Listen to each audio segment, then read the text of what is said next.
அனைவருக்கும் வணக்கம். என்னுடைய பெயர் இலக்கியா. நான் இப்போது 16 வயது சிறுமி. என் கணவரின் வயதோ 30. அவர் எனக்கு ஒரு நைட்டியை கொடுத்து, இதை போட்டுக்கொண்டு விரைவாக படுக்கைக்கு வா என்றார். திருமண இரவை பற்றி என்ன நடக்கும் என்று உனக்கு நான் சொல்லித் தருகிறேன் என்றார். அவர் சொன்ன வார்த்தைகளை கேட்டு நான் பயத்தால் நடுங்கினேன். நான் இந்த நைட்டி போட முடியாது, எனக்கு மிகவும் வெட்கமாக இருக்கிறது, இப்போது இதெல்லாம் செய்ய நான் தயாராக இல்லை, எனக்கு பயமாக இருக்கிறது என்று நான் சொன்னேன். அவர் சிரித்து கொண்டே சொன்னார், ஏன் பயப்படுகிறாய்?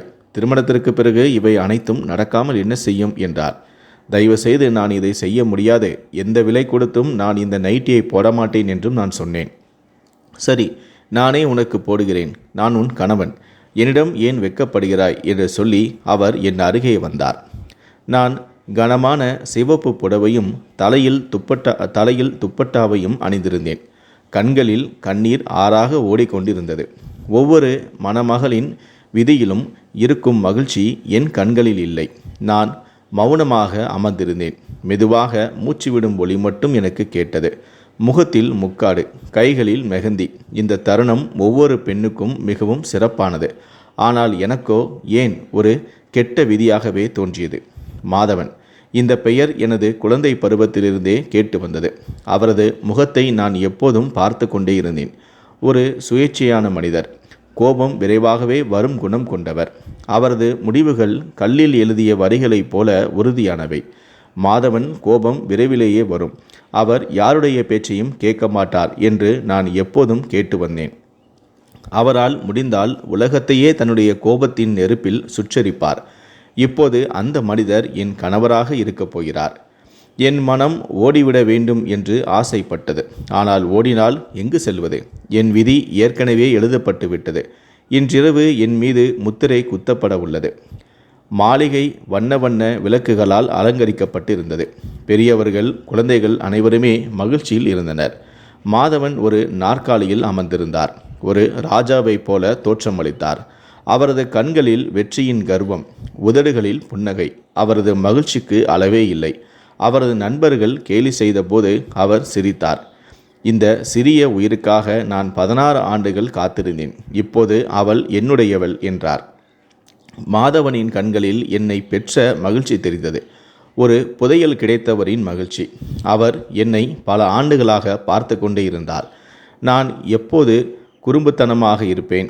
அவர் என்னை தன் இதயத்தில் வைத்திருந்தார். நான் அவரை விட மிகவும் சிறியவள் என்பது அவருக்கு தெரியும். ஆனால் அவரோ என்னை அடைய விரும்பினார். காலப்போக்கில் நான் அனைத்தையுமே கற்றுக்கொள்வேன் என்றும் நம்பினார். அவர் தன் விருப்பப்படி திருமணம் செய்தும் கொண்டார்.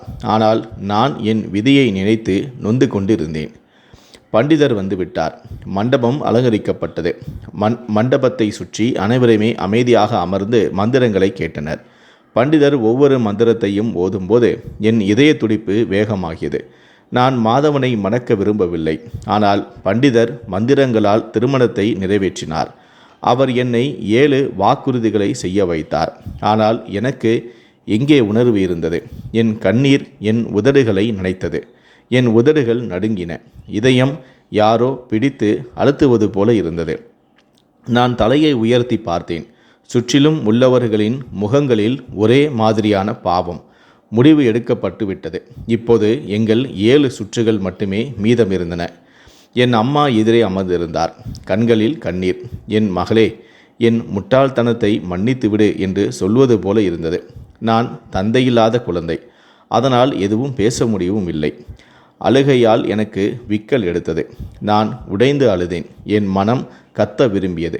இந்த மண்டபத்திலிருந்து ஓடிவிட வேண்டும் என்றும் துடித்தது.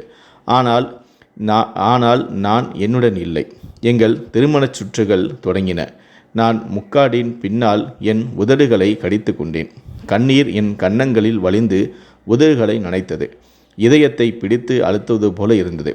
இறுதியாக நடுங்கியவாறே அனைத்து சுற்றுகளையும் முடித்தேன். என் திருமணமும் நிறைவேறியது. திருமணத்திற்கு பிறகு என்னை வீட்டிற்கு அனுப்பவில்லை. என்னை என் அறைக்கு அனுப்பினார்கள். அறையும் அன்று அழகாக அலங்கரிக்கப்பட்டிருந்தது. நான் அறைக்குள் நுழைந்தேன். யாரோ என் தலையிலிருந்து ஒரு சுமையை இறக்கியது போன்ற ஒரு நிம்மதியும் இருந்தது. ஆனால் என் இதயம் இன்னும் கட்டுக்கணங்காமல் அடித்து கொண்டே இருந்தது. காரணம், மாதவன் இன்னும் வரவில்லை. வெளியே வாசலில் மாதவன் ஒரு கட்டிலில் அரசனைப் போல் அமர்ந்திருந்தான். அவன் கண்களில் வெற்றியின் ஒளி மின்னியது. முகத்தில் ஒரு விசித்திரமான நிம்மதி. 30 வயது மனிதன், இந்த மாளிகையில் இளவரசனாக வாழ்ந்தவன், இன்று தன் விருப்பம் போல ஒரு மணப்பெண்ணை அடைந்திருந்தான். அவன் பெயரை கேட்டு மக்கள் நடுங்கும் ஒரு மனிதன். அவன் கண்களில் யாரும் தைரியமாக பார்க்கவும் முடியாது. கோபம் விரைவாக வரும் இயல்புடையவன். அவன் தாய் கூட அவனை கண்டு பயப்படுவாள் என்பது அனைவருக்குமே தெரியும். அவன் முடிவுகள் எப்போதுமே இரும்பு போன்றவை. அவன் மனதில் வந்ததை முடிக்காமல் விடவும் மாட்டான். அவன் மனதில் ஒரே ஒரு எண்ணம், என்னை அவனுடையலாக்க வேண்டுமென்று. எல்லா சக்தியும் உள்ளவன் எதுவும் செய்யலாம். அதனால் நான் ஒரு தந்தையில்லாத பெண் எப்படி என் விருப்பத்தை வெளிப்படுத்துவேன்? பண்டிதர் சத்தியம் செய்ய வைக்கும்போது அவன் சத்தியமாக சொன்னான், நான் ஒவ்வொரு வாக்குறுதியையும் ஏற்கின்றேன், நான் இவளை கவனித்து கொள்வேன் என்று. அவன் குரலை கேட்டு நான் ஒரு கணம் நடுங்கினேன். எனக்கு அவனை பிடிக்காது என்பது அவனுக்கும் தெரியும். ஆனாலும் அவன் என்னை விரும்பினான். திருமணம் முடிந்துவிட்டது. என் இதயத்தில் ஒரு பெயரிட முடியாத பயம், கண்களில் கண்ணீர், உடல் ஒரு சுமையால் அழுத்தப்பட்டது போல் இருந்தது.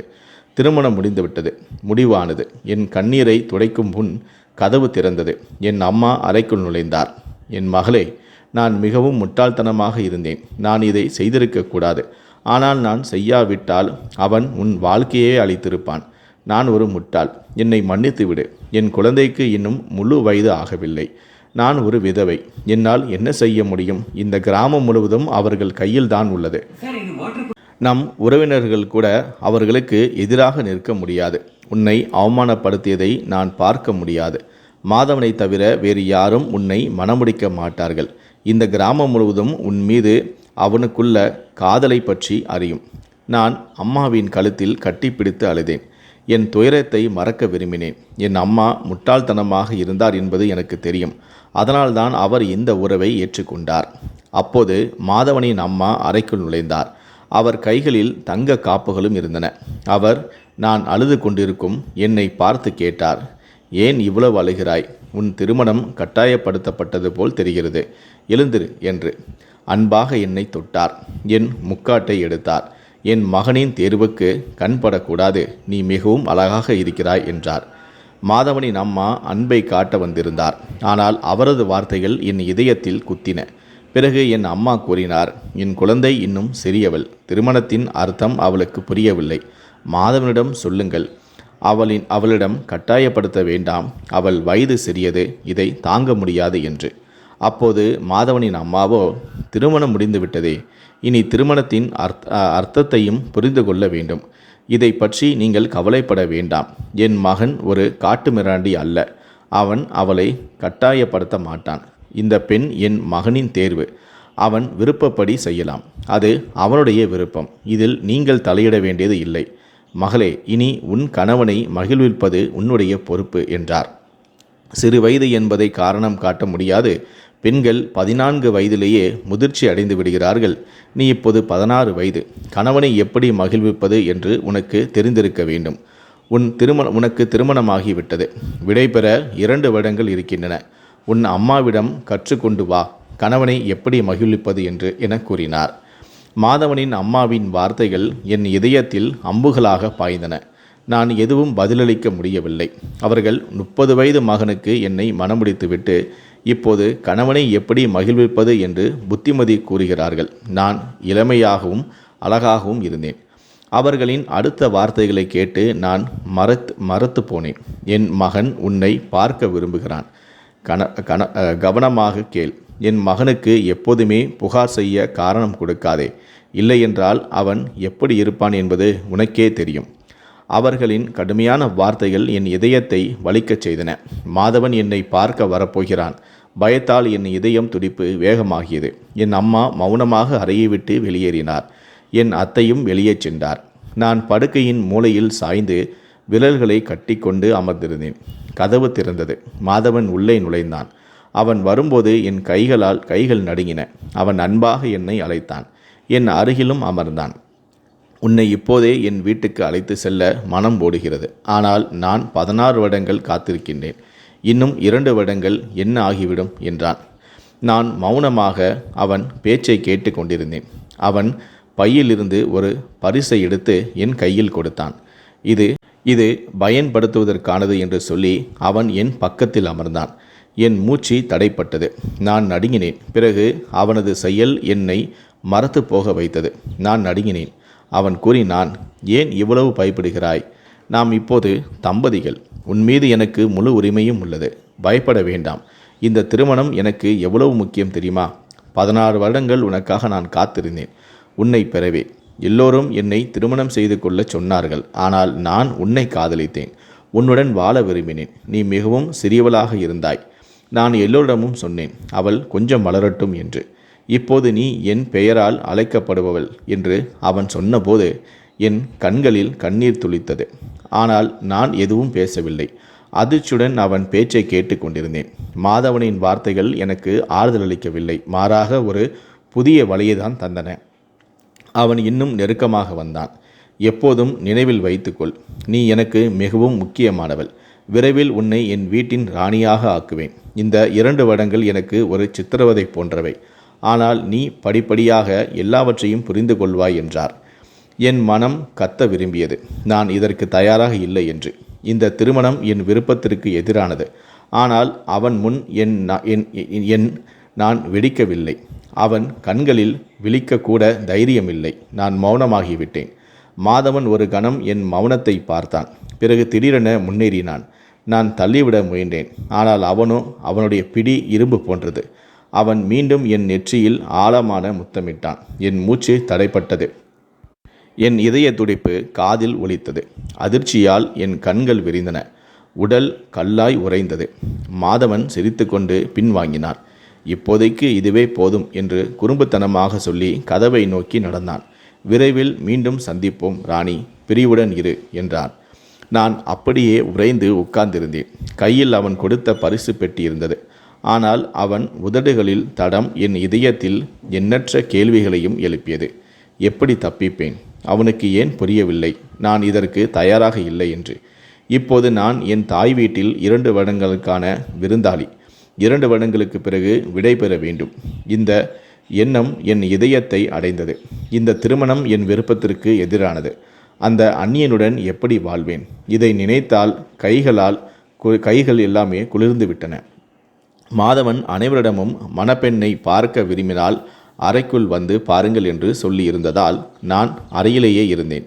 அனைத்து விருந்தினர்களும் வந்து போய்விட்டனர். இரவின் நிழல்கள் கனத்திருந்தன. அறையில் நிசப்தம். நான் படுக்கையில் மௌனமாக உட்கார்ந்திருந்தேன். ஆடைகளை மாற்றியும் இருந்தேன். மனம் சேற்றில் மூழ்கியது. திடீரென மாதவன் கொடுத்த பரிசு நினைவுக்கு வந்தது. பெட்டியை மெதுவாக திறந்தேன். உள்ளே ஒரு மொபைல் இருந்தது. மாதவனின் எண், பல செய்திகள், தவிர அழைப்புகள். இவற்றை பார்த்து நான் நடுங்கினேன். இனி அவனுடன் தொலைபேசியிலும் பேச வேண்டுமா என்று. இதற்கிடையில் மாதவன் என் அழைப்புக்காக காத்திருந்தான். ஆனால் நான் தைரியமில்லாமல் இருந்தேன். மொபைல் கொடுத்தும் ஒரு அழைப்பும் வரவில்லை என்று மாதவன் கோபம் கொண்டான். கைவசம் இருந்தும் அழைக்கவில்லையா? அவன் ஒரு செய்தியை அனுப்பினான். அவன் இதயத்தின் அனைத்து உணர்வுகளும் அதில் இருந்தன. ஆனால் எனக்கு அதை படிக்கக்கூட துணிவில்லை. மாதவனின் கோபம் கொழுந்துவிட்டு எரிந்தது. என் எந்த வார்த்தைக்கும் பதிலளிக்க துணிவில்லையா? கோபத்தில் அவன் என் அம்மாவுக்கு தொலைபேசியில் செய்தான். என்ன பேசினானோ தெரியவில்லை. அம்மா விரைந்து என் அறைக்குள் வந்தார். ஏன் மாதவனுடன் பேசவில்லை? அவன் கோபம் கொண்டு விட்டான் என்றார். அவரிடம் ஏன் பேசவில்லை? இப்போது அவர் மிகவும் கோபமாக இருக்கிறார். இன்றே உன்னை வீட்டுக்கு அழைத்து செல்ல விரும்புகிறார் என்றார். அம்மாவின் வார்த்தைகளை கேட்டு நான் நடுங்கினேன். அம்மா, நீங்கள் ஏன் அவரை மறுக்கவில்லை? நான் இன்னும் திருமண இரவுக்கு தயாராகவே இல்லை. அவர் விருப்பப்படி எல்லாம் நடக்காது. நீங்கள் ஏன் எதுவும் சொல்லவில்லை என்றார். என் அம்மா முட்டாள்தனமாக இருந்தார். அவர் ஒரு உதவிக்கு கடன்பட்டிருந்தார். இது 18 ஆண்டுகளுக்கு முன்னால் நடந்தது.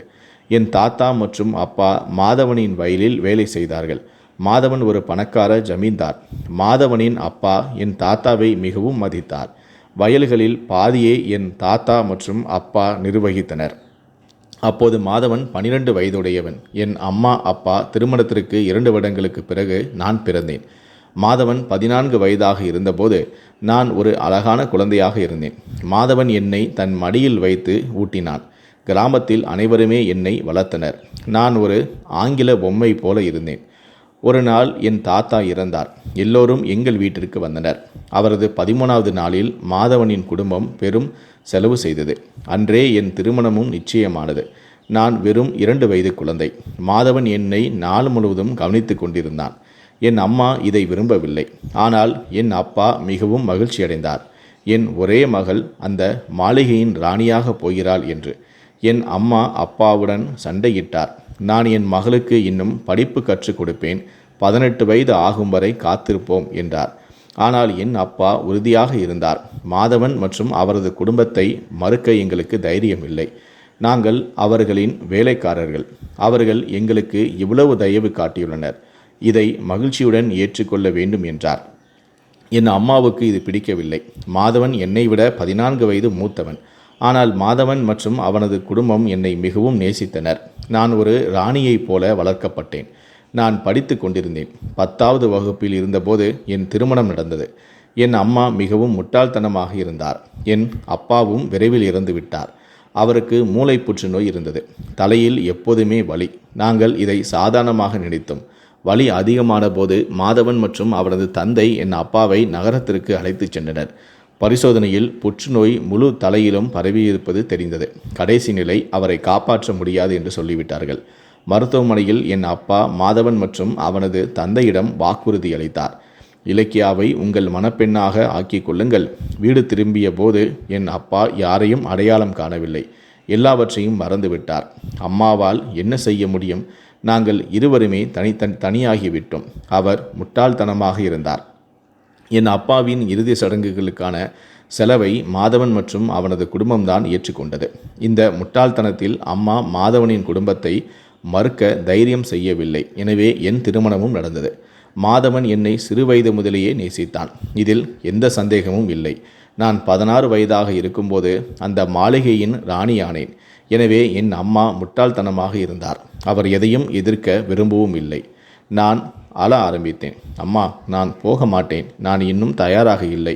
நான் ஓடிச் சென்று அவன் கொடுத்த தொலைபேசியை எடுத்து செய்தி அனுப்ப முயன்றேன். ஆனால் அவன் என் செய்திகளுக்கு பதிலளிக்கவில்லை. அழைப்புகளையும் ஏற்கவில்லை. ஒருவேளை நான் அவனை எரிச்சலுடன் விட்டிருக்கலாம். அவன் என் எந்த கோரிக்கைகளையும் செவிசாய்க்க மறுத்துவிட்டான்.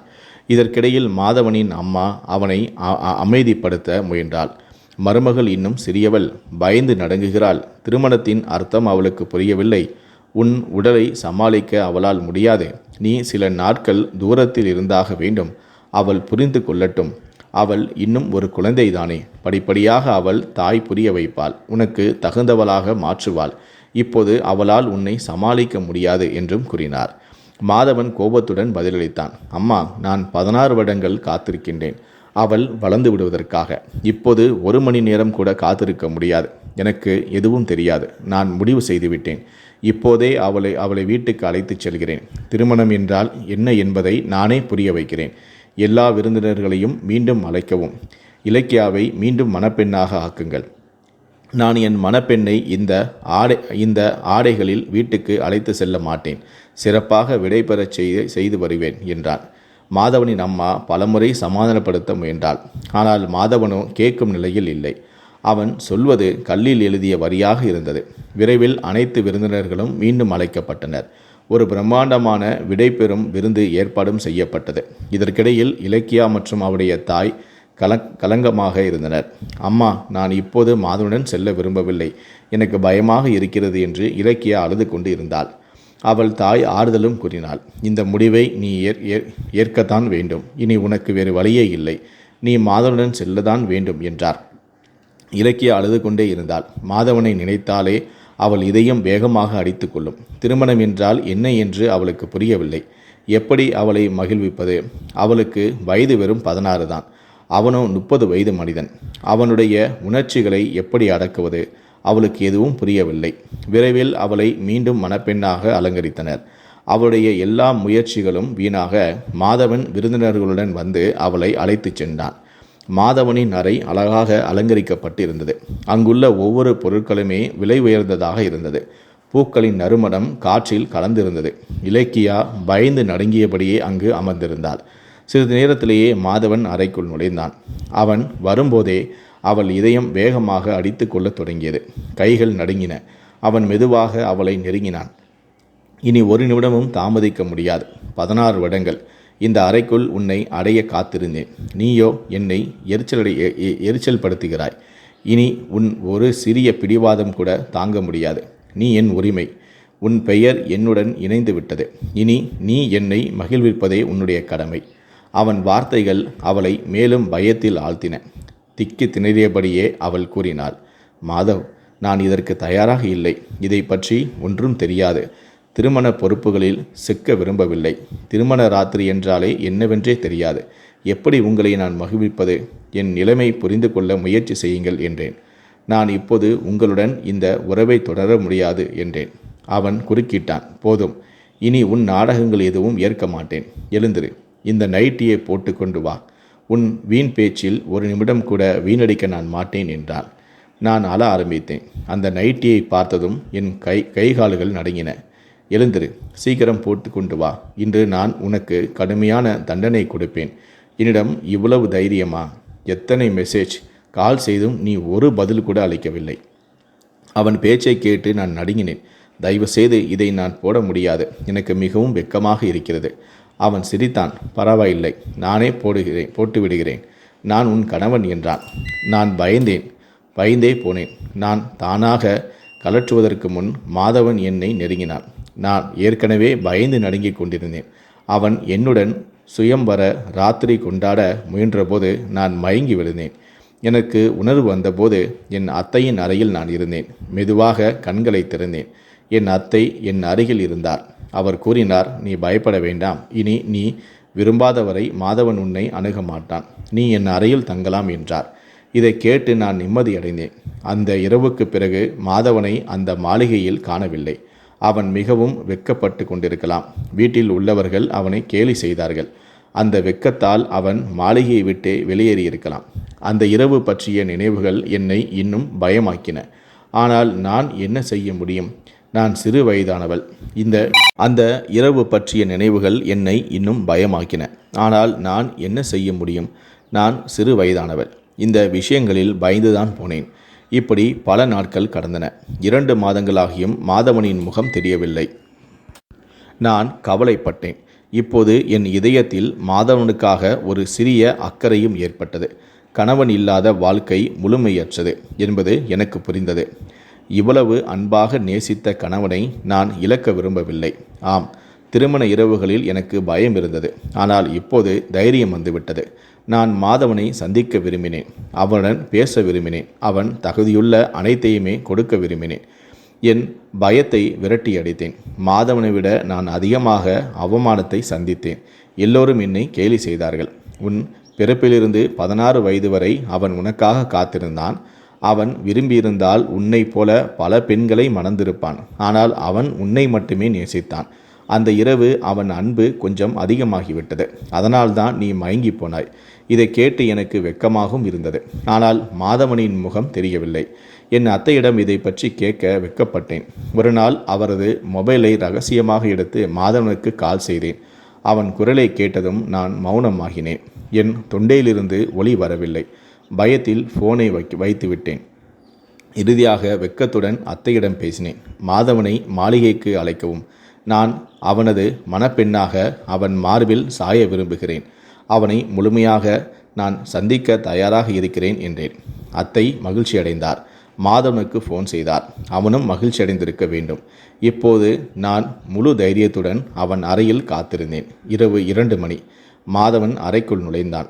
2 மாதங்களுக்கு பிறகு அவனை முதல் முறையாக நான் பார்த்தேன். அவன் கண்களில் ஒளி இருந்தது. முதலில் அவன் பாதங்களை தொட்டு வணங்கினேன். அவன் புன்னகையுடன் என் தலையில் கை வைத்து ஆசீர்வதித்தான். பின்னர் நான் முழுமையாக அவனுடையவளானேன். இத்தனை வருடங்களின் ஆசைகளை அவன் இன்று முழு உரிமையுடன் நிறைவேற்றி கொண்டிருந்தான். நானும் அவனை ஏற்றும் கொண்டேன். அவன் தன் உரிமையை பெற்று கொண்டான். நானும் என் இதயத்தின் பயத்தை தள்ளிவிட்டு மாதவனுடனாகிவிட்டேன். 16 வருடங்களின் காதல் இன்று பலன் தந்தது. காதலிக்கும் இதயங்கள் அதிர்ஷ்டசாலிகளுக்கே கிடைக்கும். அதனால் அவற்றை இழக்கக்கூடாது. மாதவனை பெற்று நான் மிகவும் மகிழ்ச்சி அடைந்தேன். 1 வருடம் கழித்து மாதவனுக்கு ஒரு மகன் பிறந்தான். அவனைப் போலவே இருந்தான். மாதவன் என்னை மிகவும் நேசித்தான். ஒருவேளை நான் உலகின் முதல் பெண்ணாக இருக்கலாம். இவ்வளவு அன்பாக கணவன் கொண்டவள்.